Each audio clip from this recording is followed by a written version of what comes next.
We are Onyx Imaging. We are the highest rated and most reviewed printer service center in Oklahoma. Hello, it's Jordan over at Onyx, and today we are working with the LaserJet Pro M203dw, and we're going to show you the common causes of paper jam.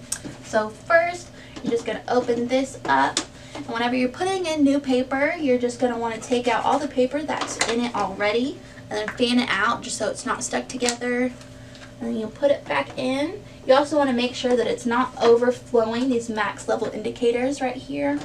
And these are the paper size adjusters. This one pulls straight out.